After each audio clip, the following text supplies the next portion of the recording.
የተለያየ ሰው ቪዲዮ ሲሰራብኝ ማንም ሲሰራ ዮኒ ማኛም ተነስቶ ይሰራል። ማንም የተለያየ ሰው ይሰራል። አየዋለሁ። እኔ እንደምታውቀው ቲክቶከር አይደለሁም፣ የሶሻል ሚዲያ ሰው አይደለሁም። ማለት የማያመጥነኝን ነገር ለምን አደርጋለሁ? ለምን ከነሱ ጋር እንካ ሰላምታ ውስጥ እገባለሁ? በቃ ደረጃዬም አይደለም እኔም አይደለም። በቃ እኔ ለስራ ነው የወጣሁት፣ ስለ ስራ ብቻ አወራለሁ። በዛ መሀል የማይሆን ነገር ቢናገሩም የማይሆን ነገር ቢሉም እንኳን መልስ ባልሰጥ ይሻላል ብዬ ጸጥ ነው የምለው ብዙ ጊዜ ማለት ነው። እኔ እኮ ጸጥ አልኩ ማለት ገባት። በቃ የሆነ አባባል አለ፣ ተበዳይ ዝም ካለ ተከሳሽ ይሆናል ይባላል። ገባት። እኔ ብዙ ጊዜ እንደዚህ አይነት ነገር አደረግ ኢቭን ስለ ካምፓኒዎች፣ ስለ ድርጅቶቼ፣ ስለተለያየ ነገር ፋይንድ አውት አደረግኩ። እንደዚህ ደረስኩ። ሰነዱን አላየ፣ የሼር መጠኔን አላነበበም። ምን ያህል እንዳለኝ አያውቅም። 1% ነው ያላቸው ድርጅቱ ላይ ሁላ ብሎ እኮ መጥቷል። ኮስቲንግ እና እንዴት እንዳወቀኝ እንዴት እንደደረሰበት ገባ አይደለ? እኔ ኢትዮጵያ ውስጥ የሚታይ የሚዳሰስ ንብረት የለኝም እንዴ? ሌላ ሀገር ውጭ ሀገር ያለኝም ኢትዮጵያ ውስጥ እኔ እኮ ጎፈንድሜ አልከፈትኩኝ። ሰዎችን እርዳታ ጠየቅኩኝ፣ እርዱኝ አላልኩኝ።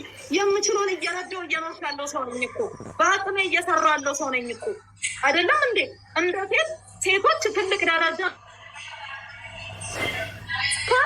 መንግስትንም ህዝብንም አገርንም አምነ ኢንቨስት አደርጋለሁ ብለህ ገንዘብህን ይዛ ከውጭ ሀገር ነው ገንዘብ ያመጣሁት አይደል? ገንዘብህን ይዤ መጣሁ። ገባህ? እኔ አሁን በምን መተማመኛ ነው ሌላ ሰው መጥቶ ይህንን ነገር ሊያደርግ የሚችለው? በምን መተማመኛ ነው ሌላ ሰዎች መጥተው ኢንቨስት የሚያደርጉት? እንዴት ነው የሚሰሩት? ገባ? የመጣ ኢንቨስተር የመጣ ዲያስፖራ በጠቅላላ ኦልሞስት ኢትዮጵያ 90% የሚያክለው እኮ ንብረቱን ጥሎ ባዶ እጁን እኮ አብዶ ነው የሚወጣው። ይሄ ነገር እስከ መቼ ነው የሚቀጥለው? መንግስት ደግሞ ማለት ነው ውስጡ የተሰበሰቡትን እነዚህ ሌላ የተለየ ዓላማ ያላቸው የተለየ አጀንዳ ሊኖራቸው ይችላል። እሱን እግዚአብሔር ወቀው ወይም መንግስት የሚድረስበት እዛ ጉዳይ ላይ ማለት ነው። እነዚህ ሰዎች ላይ እርምጃ ሊወስድ ይችላል፣ ይገባዋልም ያስፈልጋልም። እኔ ግን በምችለው መጠን በንጽህና ነገሮችን ገባ በንጽህና ለመስራት እየሞከርኩ ነው። ነገሮችን እያስተካከልኩ ለመስራት እየሞከርኩኝ ነው። ብዙ ጊዜ ሶሻል ሚዲያ ላይ ሲናገሩ መልስ ማንሰጠው አንደኛ አይመጥኑኝ እነዛ ሰዎች ደረጃዎቼም አይደሉም። ለምን እኔ በነጭ ላቤ አፈር ድሜ ገጭ በጥፍሬ አፈር ቆፍሬ መኖር ሰው ነው እኔ በረከት ማለት ነው። እነሱ ደግሞ ኮይን ምናምን ለቃቅመው የሚኖሩ ሰዎች ናቸው። በልመና የሚተዳደሩ ሰዎች ናቸው። በዘመናዊ ልመና ማለት ነው። ገባህ? የሰው ልጅ እጅ እግር እያለው ጤነኛ ሆኖ ገባህ? ምንም ነገር ሳይጎልበት መስራት እየቻለ እባካችሁን አበባ ውዱልኝ እንትን ስጡኝ እያለ የሚኖር ከሆነ ለእኔ በልመና ነው ገባህ? በልመና ነው የሚኖሩ ብዬ ላስብ እችላለሁ። ነገር ግን እኔ ልንገርህ አሁንም ገባህ? እውነት የመጨረሻ ልነግርህ የምችለው በእውነት እኔ በኢትዮጵያ ተስፋ ቆርጫለሁ። በጣም ነው ተስፋ የቆረጥኩት። ለምን? በቃ ተስፋ ኖሮኝ ነው የመጣሁት። ልሰራ ነው የመጣሁት። ማንም ሰው ተነስቶ እስቲ እኔ አወንታን ዛሬ ልጠይቀው እዚህ ሚዲያ ላይ እኔ በረከት አሁንም እደግመዋለሁ 3 ትምህርት ቤት ገንብቻለሁ። ምገባ ማዕከል ገንብቻለሁ። አረጋውያንን እጦራለሁ። አዲስ ምገባ ማዕከል ከአዋሬና ከፒያሳ ለተነሱ የልማት ተነሾች ለሚኩራ ላይ እየገነባው እገኛለሁ። ክሊኒክ ገንብቻለሁ። ብዙ ወገኖቼን እደግፋለሁኝ። በተለያየ ነገር ደግፋል። 1400 ሰራተኞችን ቀጥሬ እያሰራ ነው። የስራ እድል ፈጥሬያለሁ። እሱ አንድ ነገር አስተዋጽኦ ያደረገውን ከማውራት ቁጭ ብሎ ተጥዶ 5 ብር ደሞዝ ክፈሉኝ እና 1 ብር ደሞዝ ክፈሉኝ ከማለት የተለያዩ ሪል ስቴቶችን እያፈራሩ ገንዘብ ከመቀበሉ የተለያዩ ግለሰቦችን ስማችሁን አጠፋለሁ እያለ ገንዘብ ከመቀበል ውጭ ማለት ነው። አንድ የሰራውን ቁም ነገር ይናገር እስቲ ይናገር። እኔ የሚታይ የሚዳሰስ የሰራው ስራ አለ።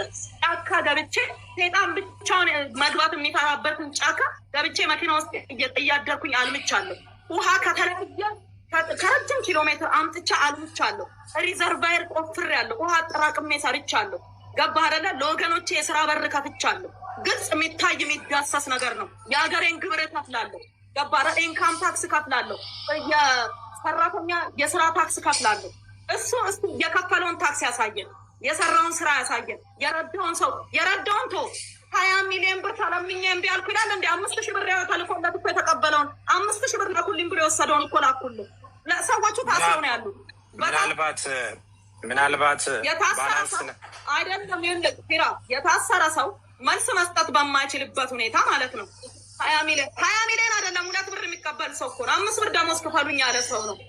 አላኩልም እንዴ? የጻፈልኝን ነገሮች አላኩልም ብዙ ነገር ጽፎልኝ የለ ብር ካልሰጠሽኝ ብሎ የጻፈልኝን እኔ አላሳየውም። በራሱ ቁጥር ስክሪንሾት አላረኩም። ቁጥሩ የሱ አይደለም።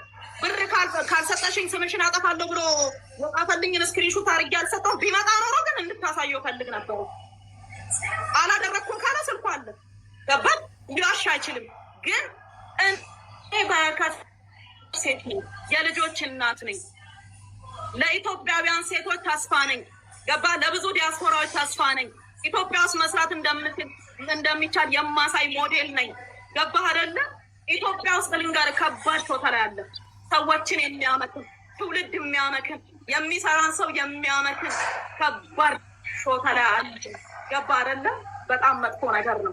የሚሰራን ሰው መምታት በጣም ነውር ነው። እውነቴን ነው የምነግርህ። በጣም ዝም ያልኩት ምንም አያደርግልኝም። ከእነሱ ጋር ገብቻ አልለፋለፍም ብዬ ነው። ገባ? ግን ዛሬ የልቤን እናገራለሁ። በረከት እኔ ማለት ነው ለሀገር፣ ለልጆቼ፣ ለቤተሰቦቼ ክብር የሆንኩኝ ኩራት የሆንኩኝ ገባ ካደለ ራሴን እንደ አድዋ አርበኛ ነው የምቆጥረው። አድዋ ላይ እንደተፋለሙት አርበኞች ነው ራሴን የምቆጥረው። አሁንም ልንገርህ፣ አዎ አዝኛለሁ። አዎ በሀገሬ ተስፋ ቆርጫለሁ። አዎ የሚደረግም የማይደረግም ነገር ተደርጎብኛል። ልንገርህ ተደርጎብኛል። ብዙ ሰዎች በነገራችን ላይ ስለ እናቴ እየደጋገሙ ይጽፋሉ። እማዬና እኔ ይቅር ለእግዚአብሔር ተባብለን ሶሻል ሚዲያ ላይ ስላልመጣን ነው። እማዬና እኔ ይቅር ለእግዚአብሔር ተባብለን ሆስፒታልም እያለው አብራኝ የነበረችው እማዬ ነች። ገባክ? እናቴ ነች የነበረችው። በጣም ሰላም ነን፣ እግዚአብሔር ይመስገን። ሌላ ቀን ደግሞ አይዣ ትመጣለች ራሷ ማለት ነው። ስላልፈለገች ነው ሚዲያን እንጂ ብትፈልግ አመጣታለሁ እማዬን። ስለዛ ምንም አይነት ግጭት የለብንም፣ ምንም አይነት ችግር የለብንም። ቤተሰባችን ሰላም ነው። እማዬም ሰላም ነች፣ ምንም ችግር የለባትም። እግዚአብሔር ይመስገን። ሶሻል ሚዲያ ላይ ተፋቀርን አብረነን ብለን ማሳየት ስላልፈለግን አልፈልግም ማለች መብቷ ነው፣ እሷ ደግሞ ማለት ነው። ስለዛ ከእናቴ ጋር ከእናትሽ ጋር ከእናቴ ለእናቴ እኔ ነው የምቀርባት ከእናንተ በላይ ለእኔ እናትነቷ። በአንድ ወቅት ተጋጨን፣ እግዚአብሔር ይመስገን ታረቀን፣ ሰላም ነን፣ ፍቅር ነን። ቤታችን እውነቴን ነው ፍቅራችን፣ ሰላማችን እንደ ወንዝ እየፈሰሰ ነው ያለው። ስለዛ ብዙም አትናደዱ፣ ሰላም ነን፣ እግዚአብሔር ይመስገን። ቀጥሎ ደግሞ ማለት ነው የሆነ ሰው መጥቶ ሊቀርብ ነበረ፣ ሰነድ ሊያቅ ይኸው ዛሬ መጥቻለሁ፣ ቀጥሬሃለሁ፣ አወንታ መጥተህ መግለጽ ነበረብህ። መጥተህ እኔ ሰነድ አምጥቼ ሞግትክ ነበረ። አንተ ግን አንድ ሰነድ የለህም፣ እየተከፈለ እየመጣ ስለ እኔ ትለፈልፋለህ። እስቲ እንደ ሰው ሰርተህ ብላ። አንዴ ኦዲተር ነኝ ትላለህ፣ አንዴ ኮሚሽነር ነኝ ትላለህ፣ አንዴ ኮነሬል ነኝ ትላለህ። ምንም አይደለህም። በቃ አልተማርክም። ምንም ማለት አይደለም። እየለፈለፍክ ነው የምትበላው። እግዚአብሔር ከፍቶላል። በቃ እየተከፈተልህን ብላ። በቃ ተፈቅዶላል። ችግር የለም። የኢትዮጵያ ሕዝብ መስኪን ነው። ለለማኙም ለምኑም ይሰጣል። ካለው ከመቀነቱ እያወጣ የኢትዮጵያ ሕዝብ ይሰጣል፣ ይረዳል። ታውቃለህ። የኢትዮጵያ ሕዝብ ከጉለቱ ነው ለሕዝብ የሚረዳው። እየረዱት ነው። ልጆቹን እያሳደጉለት ነው። በውሸት እየመጣ የሰው ስም እያጠፋ ልጆቹን እያሳደጉለት ነው። እሳይ። እኔ ግን ልጆቼን የማሳደገው ከነጭ ላቤ እርሻ ቦታ ከለፋውበት አፈር ድሜ ከጋጥኩበት ከለፋውበት ከነጭ ላቤ ነው ልጆቼን የማበላው። እየኖር ካለሁት በነጭ ላቤ በልፋቴ አፍሪካ ሀገር፣ አውሮፓ፣ ቻይና ለቻይና ተንከራትቼ ባገኘሁት ገንዘብ ባለቤቴ አንዴ ዩኤን አንዴ ፕሬዚደንት